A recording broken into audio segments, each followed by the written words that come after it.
प्यारे साथियों, मैं राम केवल सर पुनः आप लोगों को बायोसेवर्ट्स का एक और अनुप्रयोग बताने जा रहा हूँ। ये अब अंतिम अनुप्रयोग है, बहुत इम्पोर्टेंट है। ये भी जब पूछता है एग्ज़ाम में तो बोर्ड की परीक्षा में 5 नंबर का आता है। और चलिए स्टार्ट करते हैं। तो अनंत लंबाई की धारावाही चालकता के कारण उत्पन्न चुंबकीय क्षेत्र, एक अनंत लंबाई की धारावाही चालकता है आपके पास, जिसको एक्स वाई कहते हैं, और इससे आर दूरी पर एक बिंदु पी है, कोई भी बिंदु मान सकते हो, जिस पर हम लोगों को चुंबकीय क्षेत्र ज्ञात करनी है। अब ये अनंत लंबाई है, इसमें जो करंट है वो आई फ्लो हो रही है। अब हम लोग क्या करते हैं कि यहाँ से एक पॉइंट ये ले लेते हैं और एक पॉइंट यहाँ हम लोग भी ले लेते हैं, और यहाँ से जो कोण एंगल है इस पॉइंट का ये एक्सिस पर ले जाएंगे तो एक्सिस ऐसे बनता है ना, इधर ये दोनों प्लस और ये माइनस। तो यहाँ वाला जो एंगल बनेगा इस पॉइंट पर तो φ2 बनेगा माइनस। अब अगर यहाँ से लिया जाए, यहाँ कोण जो बन रहा है पूरा पूरा ये बन रहा है φ1। अब इस पूरी अनंत लंबाई चालक तार के कारण बिंदु P पर अगर हमको ज्ञात करना है तो इस पर सबसे पहले कोई बहुत लंबी चीज़ ज्ञात करनी होती है, लंबी राशियाँ होती है। तो उसके लिए हम लोग अल्पांश ज्ञात करते हैं। हम लोग इस पॉइंट पर एक अल्पांश ले लेंगे, अल्पांश ले लेंगे dl। इस b को यहाँ लिख लेते हैं बेटा dl। और इस पॉइंट को हम लोग यहाँ से मिला, यहाँ कोण थीटा बनना है, यहाँ से मिला देंगे।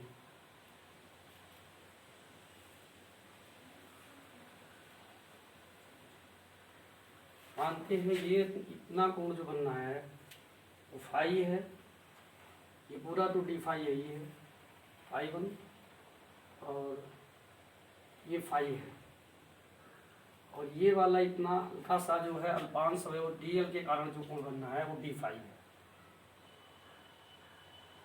डी फाई यू लिख लीजिए, डी फाई ये वाला बाहर लिख देते हैं डी फाई। अब यहाँ कोण जो है वो थीटा बन रहा है एंगल, इसको ऐसे मिला देंगे, ये कोण थीटा है बेटा, ऐसे मिला देंगे। मान लिया बिंदु ये सी है और ये डी है। अब हम लोग जानते हैं, माना लिख लीजिए थोड़ा सा लैंग्वेज, माना एक्स वाई लंबाई की, अनंत लंबाई की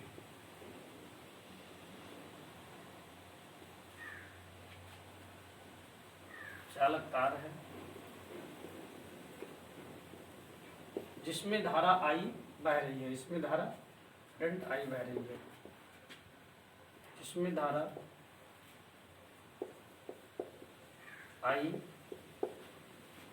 बह रही है,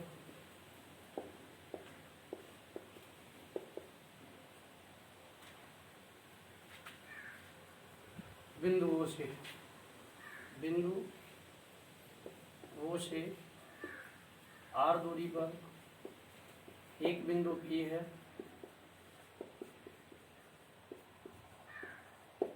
जिस पर विद्युत क्षेत्र याद करना है।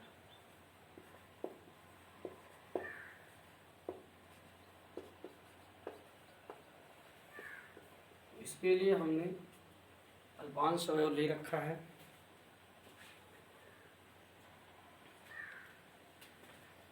इसके लिए हमने अल्पांश अवयव ले रखा है।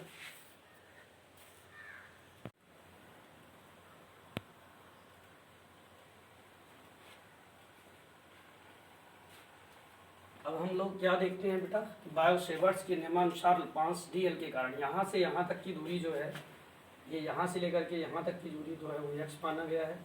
ये तो दूरी आ रही है यहाँ तक, ठीक। मतलब ओ पी जो है वो आर है, और जो बी से लेकर के पी तक है बी पी, वो बेटा वाई है। क्या है? वाई दूरी है। और ये वाली जो है सी से पी तक, वो एक्स दूरी है। अब हम लोग क्या देखते हैं कि ये अगर लंबाई दूरी है, ये बहुत छोटा है, वीडी बहुत अल्प है, वीडी जो है या अल्पांश डी एल बहुत लंब है, तो हम लोग इसको लिखते हैं कोण बराबर चाप बटा त्रिज्या। तो इसको हम लोग सी डी को चाप मान सकते हैं। अगर इनके बीच की दूरियां बहुत कम है, डी एल अल्पांश है, तो इनके बीच की दूरी बहुत कम होगी, तो इसलिए हम इसको मान सकते हैं कि सी डी बराबर सी डी मतलब वो कोण डी फाई, अल्प कोण है ना, तो कोण बराबर चाप बटा त्रिज्या, चाप बटा त्रिज्या से। तो ये जब कोण लगाएंगे तो कोण कितना बनना है हमारे पास, कोण डी फाई बनना है। तो डी फाई इक्वल टू चाप की लंबाई सी डी है, सी डी, और यहाँ से यहाँ तक की दूरी, जो यहाँ से यहाँ तक की दूरी है, उसको हम लोग क्या लिख सकते हैं, उसको हम लोग एक्स लिख सकते हैं। क्या लिख सकते हैं? एक्स, ठीक। चाहिए दोनों बराबर होगी, चाप है तो त्रिज्या बराबर होती है, तो सी डी बटा एक्स। अब हम लोग लिख सकते हैं कि सी डी बराबर D phi X, D phi या एक्स पहले लिख लो, एक्स डी फाई, ठीक। अब इस त्रिभुज में जब देखेंगे, जब इसको मिलाया गया है तो ये यहाँ 90 अंश का कोण भी बनाएगा, ठीक। तो इस त्रिभुज में लेंगे साइन थीटा, तो ये बनेगा बेटा, ये वाला बनेगा हमारा लंब, वो कर्ण बन जाएगा। यहाँ कोण 90 अंश है तो ये कर्ण बन जाएगा, ये वाला पोर्शन अलग बना लेते हैं। ये आपकी डी एल है, ये बी है, और ये लंबाई अधिक है, इसको हम 90 अंश कोण मानेंगे। यहाँ 90 मानेंगे, यहाँ भी 90 लग जाएगा। तो अब ये डी एल हो जाएगा, और ये सी डी रहेगी। ये यहाँ कोण लेंगे तो 90 अंश ये बना, कोण इस पर है, इस पर, और ये कर्ण है। तो हम लोग क्या लिखेंगे, हम लोग जानते हैं आधार बटा कर्ण, मतलब लंब बटा कर्ण। ये जब आधार बन जाएगा बेटा, कोण इस पे है, तो ये लंब बटा कर्ण, तो लंब बटा कर्ण बराबर क्या होती है, साइन थीटा। तो यहाँ इस त्रिभुज में, त्रिभुज बी सी डी में, त्रिभुज बी सी डी में, क्योंकि यहाँ जब इससे मिलाएंगे इसके बराबर, तो ये 90 अंश का कोण बनेगा, इधर भी 90 इधर भी 90। कोण कम था इसलिए हमने दूसरा रूल ले लिया है, वरना यहाँ भी हम रूल लगा सकते थे। कोण, छोटे कोण के लिए हम लोग डी फाई लिख सकते हैं। अब क्या हो जाएगा, ये इस समकोण त्रिभुज में देखेंगे बेटा, तो ये साइन थीटा बनेगा। साइन थीटा इक्वल टू क्या बनेगा, लंब बटा आधार, लंब हमारी सी डी है बटा आधार जो है वो बी सी डी एल है। तो ये सी डी बराबर क्या हो जाएगी, सी डी बराबर sine theta D L sine theta, D L sine theta हो जाएगी।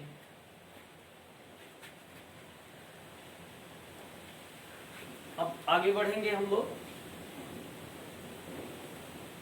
देखिए सी डी बराबर एक्स डी फाई है, और सी डी बराबर डी एल साइन थीटा है।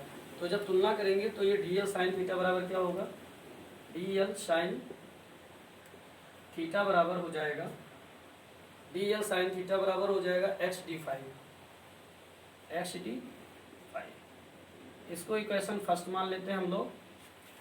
अब आगे बायो सेवर्ट के नियमानुसार,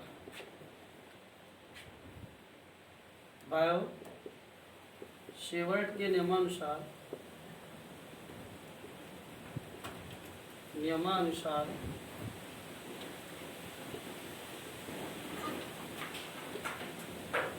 डी एल के कारण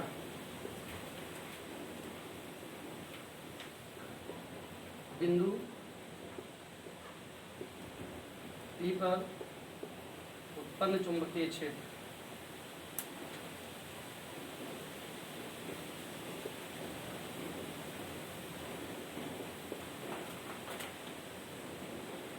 तो अल्पांश होगा डी वी।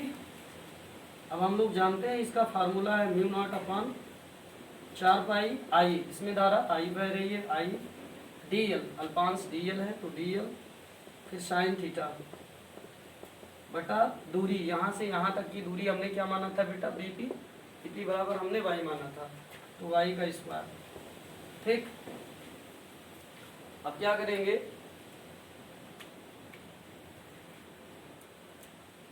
इसमें समीकरण 1 से प्राप्त डी एल साइन थीटा का मान यहाँ रख देंगे।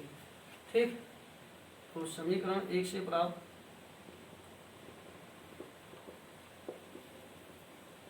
डी एल साइन थीटा का मान, इसको समीकरण 2 मान लो, समीकरण 2 में रखने पर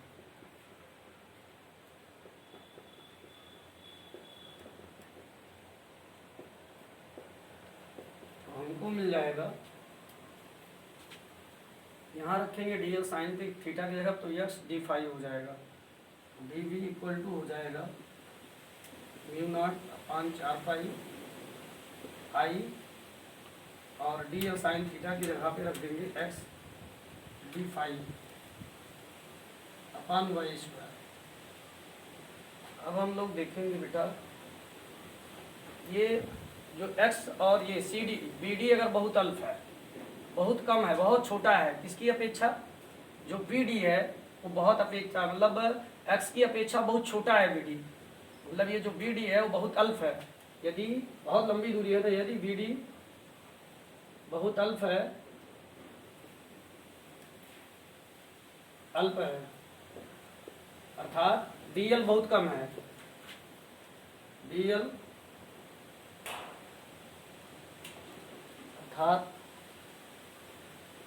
डी एल बहुत कम है, अतः हम लोग y की जगह पे x मान सकते हैं, अगर ये डी एल बहुत अल्पांश है, अगर बहुत छोटा होगा तो ये दोनों बराबर होगी, अतः y बराबर x। हम इस समीकरण में जहाँ y है वहाँ x रख देंगे, तो D V equal to mu not upon 4 pi I X D five upon Y की जगह पे बेटा x हो जाएगा एक्स स्क्वायर।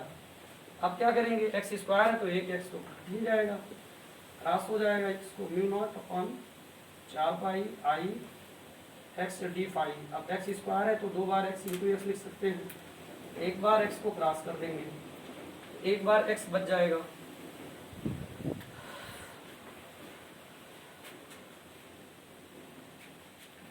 एक बार x बच जाएगा, ये बचेगा D V mu not 4 pi I D five बटा x। इतना होगा बेटा, फिर से एक बार रिवीजन कर लेते हैं। ये हमारे पास एक अनंत लंबाई की चालक तार है एक्स वाई, ठीक, और इसी चालक तार पर हमने लंबाई क्या ले ली है, ए बी ले ली है। अब ए बी पर इस बिंदु P पर, बिंदु B से जो A से जो कोण है वो फाई माइनस से क्यों है, इस निर्देशांक की वजह से। फिर आगे यहाँ से जो कोण है वो पूरा कोण यहाँ से यहाँ ले तक करके फाई 1 है। उसके बाद में फिर क्या किया गया, यहाँ से एक अल्पांश लिया गया BC जो DL है, तो अल्पांश जो है यहाँ से यहाँ तक कोण फाई कोण पर लिया गया, तो ये D फाई हो गया, बहुत अल्प हो गया। ठीक, अब कोण बहुत छोटा होता है तो हम लोग चाप बटा त्रिज्या लिख सकते हैं, तो CD को हमने चाप मान लिया। अब ये चाप हो गया, चाप बटा त्रिज्या, अब CD त्रिज्या ये भी होगी और DP और CD बराबर होगी, तो हमने x लिख लिया। तो ये हमारा क्या हो गया, D5 बराबर CD बटा x, ये चाप हो गया CD और त्रिज्या x हो गई, CD बराबर x, इधर भागे इधर गुणा हो गया, x D5 हो गया बेटा। फिर उसके बाद में हम लोग क्या करेंगे, त्रिभुज BCD में, अब फिर त्रिभुज BCD में देखेंगे, BCD में ये कोण है, ये यहाँ हमारा लंब बनेगा,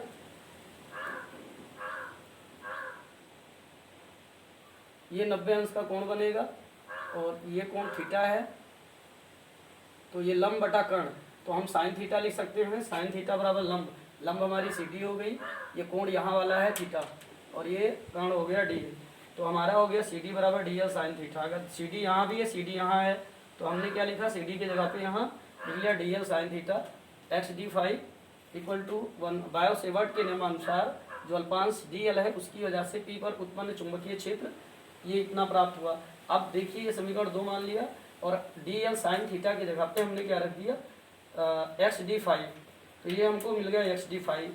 अब अगर ये डी एल बहुत छोटा है तो हम y बराबर x मान सकते हैं यदि बी डी बहुत अल्प है, या अर्थात मतलब बी डी कब अल्प होगा, अल्प कब होगा जब डी एल बहुत छोटा होगा, अर्थात डी एल, इसको डी एल लिखेंगे, डी एल बहुत कम है, अर्थात y बराबर x हम लोग रख सकते हैं।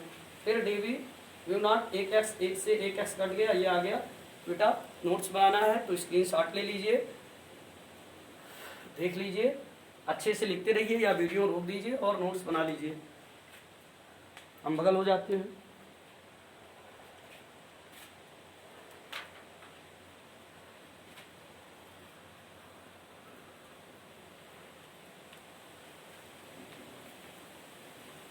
चलो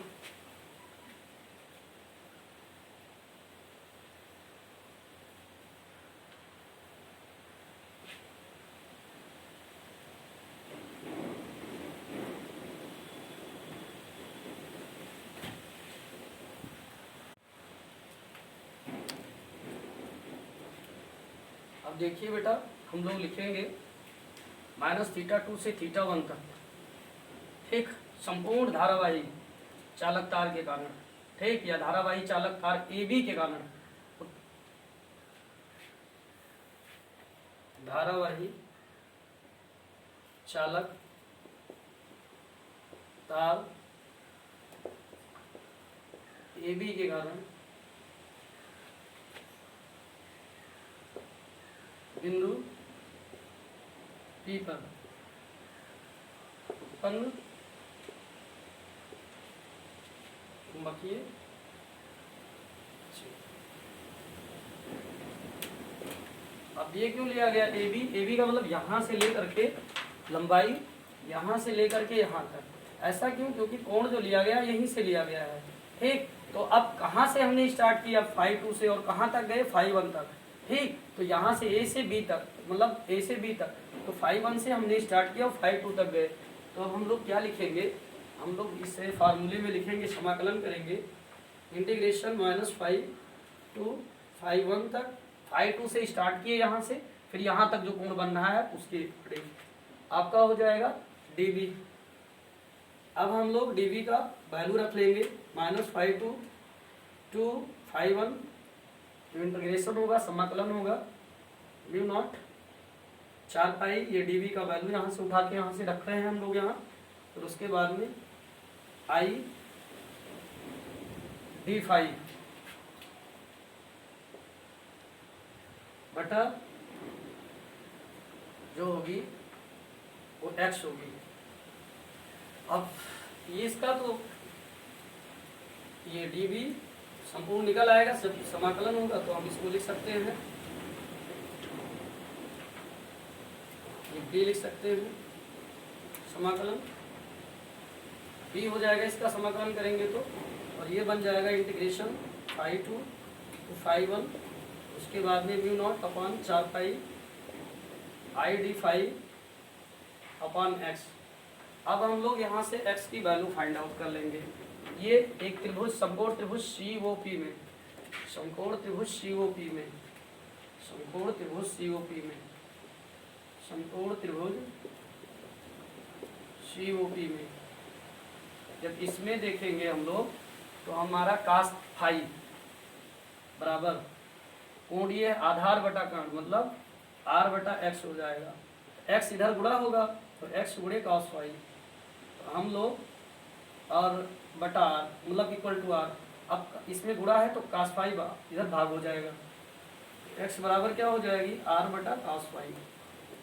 हम लोग क्या करेंगे, मान रख देंगे x के जगह पे यहाँ r बटा cos फाई, तब v बराबर क्या होगा, v बराबर होगा इस समीकरण में मान रखने पर इंटीग्रेशन -φ2 टू φ1 और mu not upon 4 pi I D phi upon ये हो जाएगा x की जगह पे r बटा cos फाई। अब हम लोग क्या करेंगे, ये cos फाई ऊपर जाएगा क्योंकि ये बटे में है तो ये गुणा हो जाएगा, तो b इक्वल टू बन जाएगा integration -phi to phi 1 mu not upon 4 pi I, और ये cos ऊपर जाएगा तो गुणा होगा cos phi into D phi upon बचेगा r।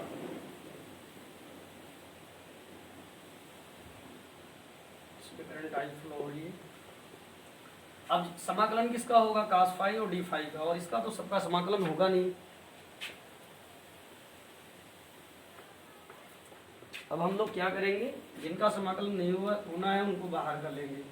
Mu not 4 pi I into R जो है अपान आर बाहर हो जाएगा, और समाकलन इसका होगा, तो ये बचेगा इंटीग्रेशन -फाई टू फाई 1, और ये बचेगा cos phi into D phi. इसका समाकलन का फार्मूला है,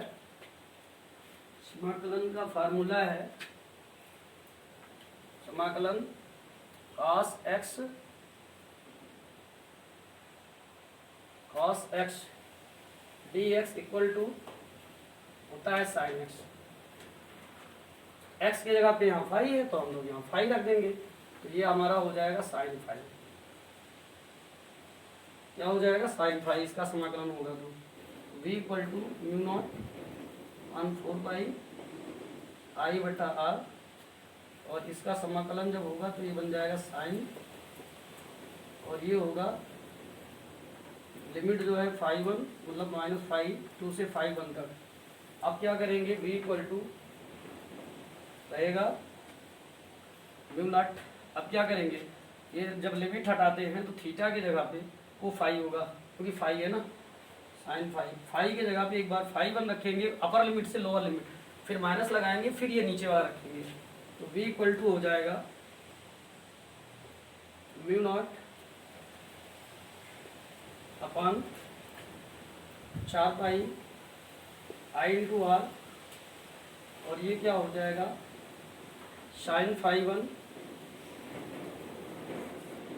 फिर माइनस, इसमें भी है माइनस साइन फाई -2 रहेगा,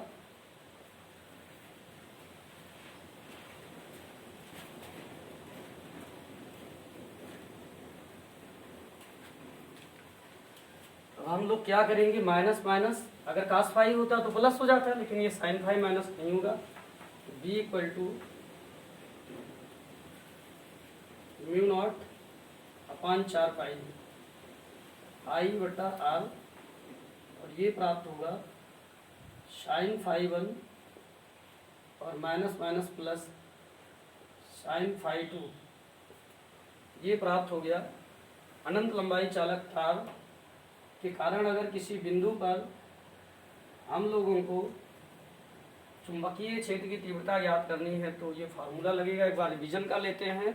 धारावाही चालक तार AB के कारण बिंदु P पर उत्पन्न चुंबकीय क्षेत्र, तो AB यहाँ से लेकर के यहाँ तक है। अब यहाँ से लेकर के यहाँ तक जो है कितने अंश का कोण बनना है, जो अल्पांश dB के कारण d फाई कोण बन रहा था, उसकी वजह से उत्पन्न चुंबकीय क्षेत्र जो आया वो आया mu not upon 4 pi I D phi upon x आया। अब इसकी वजह से पूरा कोण जो बन रहा है, हमने कहाँ से चले, हम लोग यहाँ से शुरुआत किए, माइनस से चलते हैं प्लस की ओर जाते हैं। आप लोगों को पता है, यहाँ संख्या रेखा पर देख लो, इधर 0 इधर 1 इधर 2, तो ऐसे किधर जाते हैं, बढ़ते क्रम में किधर बढ़ते हैं, माइनस से प्लस की ओर बढ़ते हैं ना।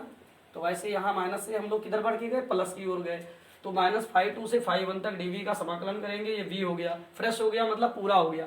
आप क्या करेंगे, ये mu not upon 4 pi I D phi x, अब ये x को भी हमें हटाना है क्योंकि हमको r दूरी पर लिए हैं, तो r से मतलब है। तो हमने क्या किया, एक समकोण त्रिभुज COP बन रहा है, इसमें ये कोण मतलब फाई है, तो ये आपका लंब बनेगा, ये आधार और कर्ण, आधार और कर्ण हमको पता है, तो आधार बटा कर्ण बराबर cos फाई होता है। तो हमने क्या किया, एक्स मतलब ये cos फाई बराबर आधार r बटा x कर लिया, तो x इधर भागता इधर गुणा हो गया, x इधर भागता इधर गुणा हो गया।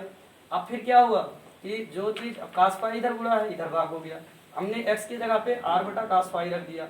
अब ये क्या होगा, इतना बटा इतना है। ऐसे कोई संख्या अगर बटा में है, भिन्नात्मक है, जैसे मान लो 3/2/5, मतलब ये पूरा संपूर्ण अलग है और ये पूर्णांक है, तो ये भाग इसका मतलब होता है, ऐसे भाग लगा सकते हैं। तो ये भाग में क्या होती है, छोटी कक्षाओं में पढ़े होंगे, 5 ऊपर जाएगा और 2 नीचे, ऐसे उल्टा हो जाता है। ऐसे सेम रूल यहाँ लगा है। तो cos फाई ऊपर चला गया, फाई यहाँ भी है, फाई यहाँ भी है, मतलब cos फाई डी फाई का मतलब इंटीग्रेशन होगा। अब क्या किया, जिसका इंटीग्रेशन नहीं होना था उसको हमने बाहर ले लिया।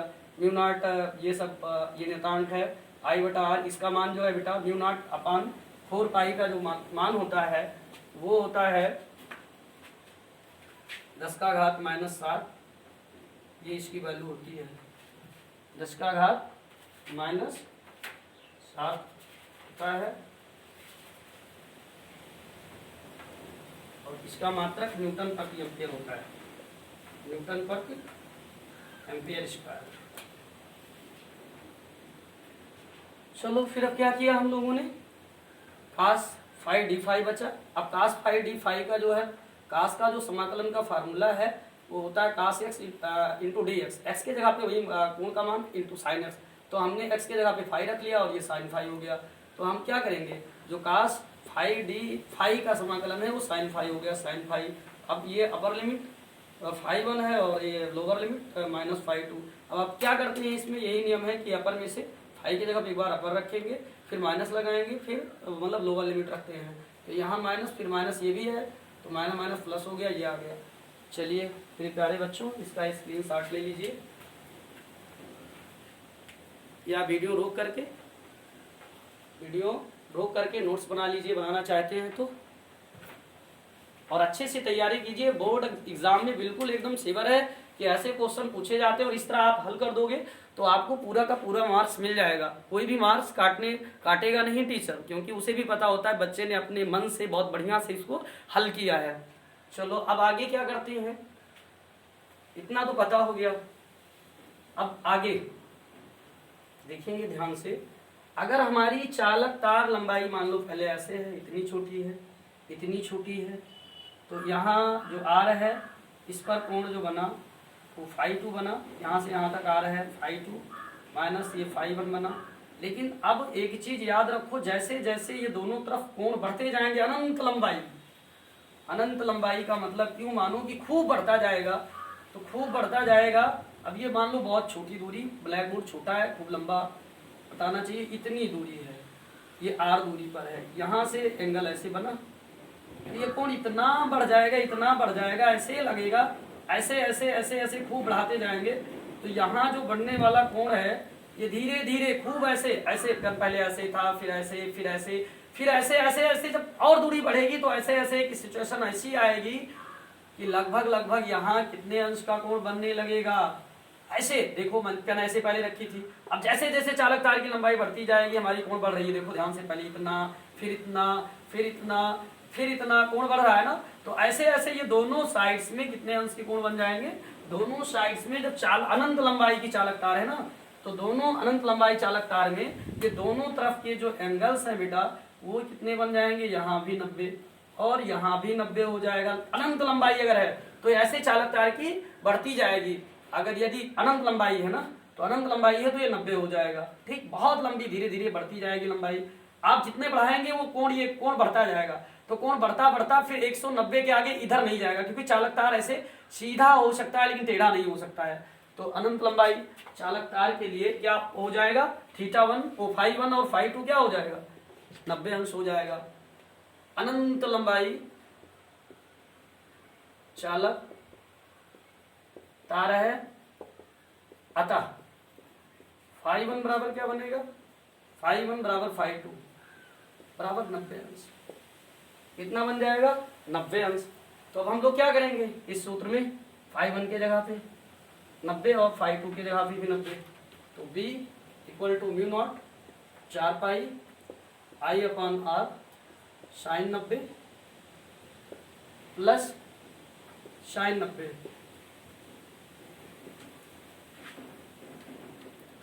Mu not upon 4 pi I upon R, और ये साइन 90 का मान 1 होता है plus 1, mu not upon 4 pi I बटा आर, और 1 प्लस 1 2 होता है, 2 दूनी 4, 2 से 2 क्रॉस आउट हो गया। अब जो अनंत लंबाई की चालक तार होगी उसके कारण उत्पन्न जो चुंबकीय क्षेत्र होगा वो होगा, चुंबकीय क्षेत्र का फार्मूला वो ये है बेटा 2 पाई आर। जब हम लोग एम्पियर का परपथीय नियम पढ़ेंगे तो फिर उसमें देखेंगे कि ये वाली सूत्र जो हमने इतनी लंबी विधि से स्टेप बाय स्टेप अगर हम लोग पढ़ते रहेंगे तो कोई बिल्कुल भी डिफिकल्ट नहीं है। जहां समझ में ना आए आराम से वीडियो रोक दो, कॉपी पेन उठा लो, उसमें नोट करते रहो। अगर फिर भी समझ में ना आए तो कमेंट करो, कमेंट बॉक्स में हम आपको फिर से एक्सप्लेन करेंगे, अच्छे से बताने का प्रयास करेंगे।